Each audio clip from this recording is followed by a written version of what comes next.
Before we dive into some overreactions from the Vikings Chiefs game, I want to first talk about the referee show that went on during the game yesterday. I think this has been the main topic of conversation amongst Vikings fans, and I just kind of want to give my thoughts on it before we dive into an injury update around Justin Jefferson, then just some general takeaways from the game against the Kansas City Chiefs. Let's start it off with the last play of the game. There was 3 blatant penalties that you could have called on this last play, potentially even 4. So this started off when Kirk, it was on the 4th and 7, when he took or 4th and 12, when he took the shot to Jordan Addison down the right side of the field. Kirk ends up getting hit in the head on this play.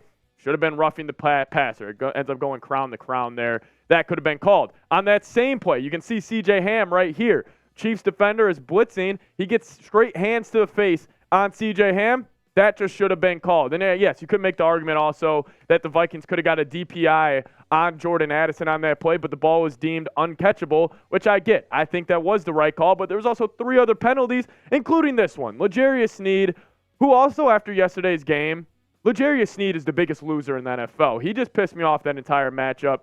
You know, he was getting super grabby with Jefferson, and yes, he had a good game during that game, but listen, I just didn't think I don't know. He just talks a lot. He reminds me a lot of Jair Alexander in terms of just dudes trying to get under Jefferson's skin. But, hey, right here, he took his helmet off right after the play. And then there's some other plays that come to mind, like Harrison Smith on that defensive pass interference. Ball is underthrown by about 5 yards. He comes back to the ball, ends up being a DPI on him. There was just countless plays yesterday where it felt like the Vikings got screwed. Also, Juwan Taylor, the right tackle for the Kansas City Chiefs, went false start about 3 or 4 times yesterday. Listen, I'm not saying the Vikings, the reason they lost was because of the refs, but it for sure played an impact. And I hate being the boy who cried wolf here where it's like, oh, the refs lost the game for the Vikings. No, I'm not saying that whatsoever. However, what I am saying is that they definitely played an impact on the game yesterday. It's whatever, man. I mean, it's going to happen, but, I mean, listen, this is not a good Vikings football team, and in general, and we'll get into it here in a second, but overall takeaway, the refs were not the reason the Vikings lost, but they did make an impact. But now let's dive into a Jefferson injury update and some just more overall takeaways.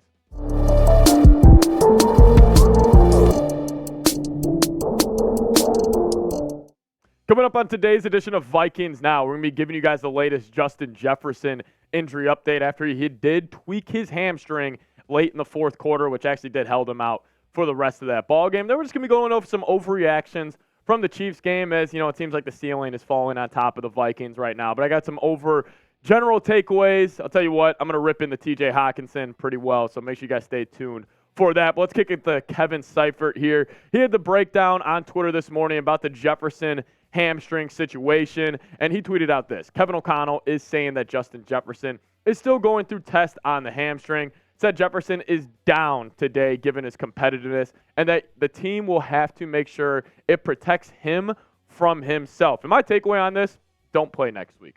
You have the Chicago Bears. They're playing on that shitty Soldier Field turf.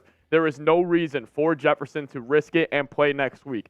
This is your franchise player. The Vikings are 1-4. There is no need to rush back for, yes, maybe a must-win game against the Bears. But if you can't beat the Bears without Justin Jefferson, just might as well wrap it up on the season either way. I would rather him stay healthy and then go maybe square off against the San Francisco 49ers on that Monday night. Because, hey, let's just say you beat the Bears.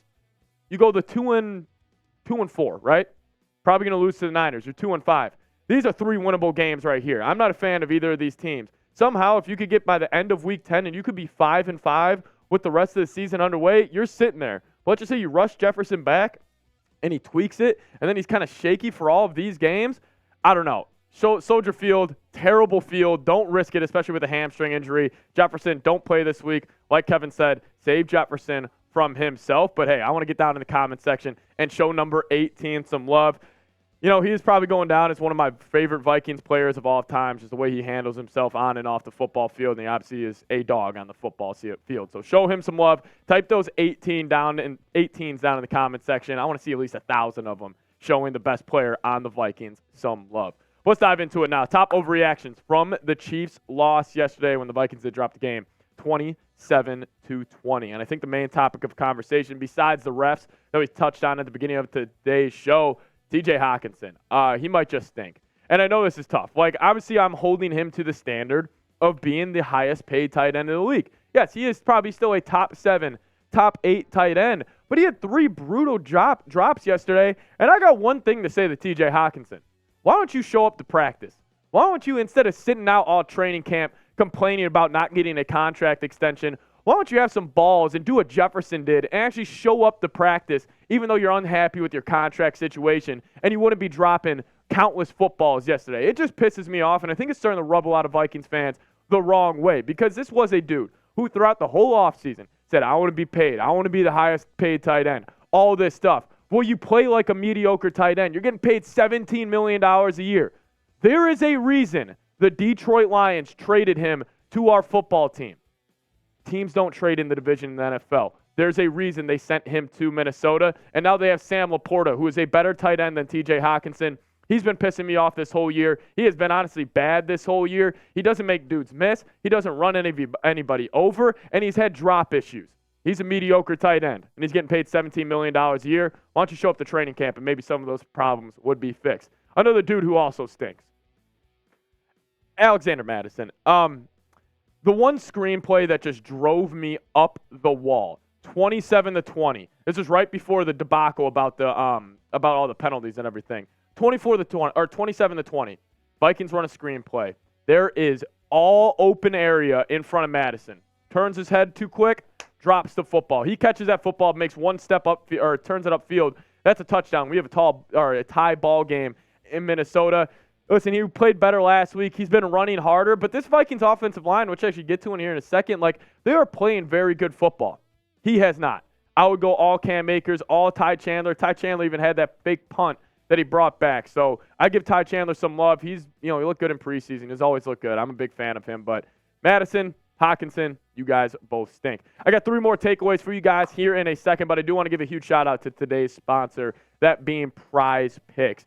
Listen, Prize Picks is the largest independently owned daily fantasy sports platform in North America, and it is the easiest and most exciting way to play DFS. It's just you against the numbers. Go to prizepicks.com/CLNS. Use code CLNS for a deposit match up to $100. Prize Picks is the most fun I've had, winning up to 25 times my money this football season. Quick withdrawals, easy gameplay, and an enormous selection of players and stat types is what makes Prize Picks the #1 daily fantasy sports app. And hey, we actually have some plays that we're going to be going for this upcoming weekend. Brock Purdy just lit up the Cowboys last night. I'm going to be taking his more on passing yards. Also Tua, with all the weapons they have in Miami, I'm going to probably take his more almost every single week against the Carolina Panthers. So I'm riding with Brock Purdy more and Tua more on their passing yards. And if you guys want to get hooked up as well, make sure you guys do it at Prize Picks. I can't believe I've gone this long without using Prize Picks. It has made the viewing experience so much better. One last time, go to prizepicks.com/CLNS and use code CLNS for a deposit match up to $100. Number 3 for me. This is a talented football team. I really do believe it. This is a 1-4 football team, but I'll tell you what, this is not a typical 1-4 football team. This team has played every team close. We played Philly close, played the Chargers close, we just played the reigning Super Bowl champs close, but we just keep shooting ourselves in the foot. And the number one problem, the fumbles. The fumbles have been terrible. And this was an interesting stat I saw out there. So on the left, it is how many fumbles the Vikings have recovered compared to how many total fumbles they had. Last season, they recovered 52.6% of their own fumbles. Probably about league average, 20 of 38. This year, they have lost 13 fumbles total, only recovering 4 of their own with a total of 17. Sometimes the ball just doesn't bounce your way. But again, you play sloppy football. I mean, Josh Oliver, first play of the game yesterday, tight end screen, goes for 20 yards, ends up fumbling at the end of the play. But I think the overall takeaway, though, yes, we are all down in the dumps. We are 1-4, and this all stinks. But the Vikings can necessarily hang with almost every team. I mean, we went to Philly on a short week and hung with the Philadelphia Eagles for most of that football game. And, we had a chance to win it at the end. But, the fumbles are an issue, the poor play calling, Kevin O'Connell not knowing when to use a timeout was just awful. Talented but flawed team. That's number 3 for me. Number 4, Kevin O'Connell. His seat is definitely getting warm. It's a combination of the play calling, just overall the timeout usage, the clock management. It has completely flipped the page for what I thought of him last season. In my eye test, when I watch this football team, it's not a well-coached football team. Like, you don't think of the Vikings when you watch them this year as like, oh, they have everything put together. They're not going to beat themselves. I'll tell you what, if I'm the Chicago Bears right now, my number one key to victory next week would be let the Vikings beat themselves. They're not a well-coached football team. A lot of that comes on the coaching staff. A lot of it goes on Kevin O'Connell. I think he gets too cute in spots. I liked him being aggressive in spots also yesterday with the fake punt, but even the fake punt was almost so obvious. I was saying on the live show, I'm like, this is 100% a fake. They're at midfield. It's 4th and 2. You ended up picking it up, but it was almost too easy to see coming. Very predictable play calling all year for KOC. Listen, maybe the Vikings only win 3 or 4 games this year, which, I don't think is going to happen, but maybe Kevin O'Connell could be on the way out. Number 5 for me, we'll end it with a positive one here. The offensive line is actually playing very, very well this year, which is a shocker for the first time in a very long time. And I know a lot of people have been calling for Dalton Risner. Dalton Risner needs to play at one of the guard spots. Well, the Vikings, have, according to PFF, have 2 of the top 10 guards in the NFL. This is how they rank out amongst the league. It's actually funny enough, Brian O'Neill is actually the worst one amongst this group right now. But Christian Darrisaw, he's the number 1 tackle in the league according to PFF. Bradbury, he's barely played, so this is a little bbit skewed, but he's the second ranked center in the league. Ezra Cleveland, 6th out of all guards, and Ed Ingram, 10th out of all guards. I'll tell you what, Ed Ingram is turning himself into one of the better run-blocking tight ends in the league, or guards in the league. He always grades out poorly in pass protection. Obviously, we know this, but pretty cool to see that the Vikings O-line is actually having a pretty damn good year. So that's a positive out of everything. Still 1-4 though, man. You're still 1-4. It just sucks. But hey, I still bleed purple, and if you guys still bleed purple too, listen, it's easy to be a fan when this team was 13-4 last year. Greatest comeback in NFL history. Justin Jefferson goes for almost 1,900 yards. It's easy to be a fan when they're winning. Can you be a fan when you're losing? Show me down in the comment section. Spam those skulls down below. And as always, you guys can give me a follow on Twitter at Pat Sieps. Going to be tweeting around about the Vikings all year long, so make sure you guys give me a follow over there. Link in the comment section and description of today's show. I'll give you guys a follow back if you do so. See y'all next time. Let's go Vikes.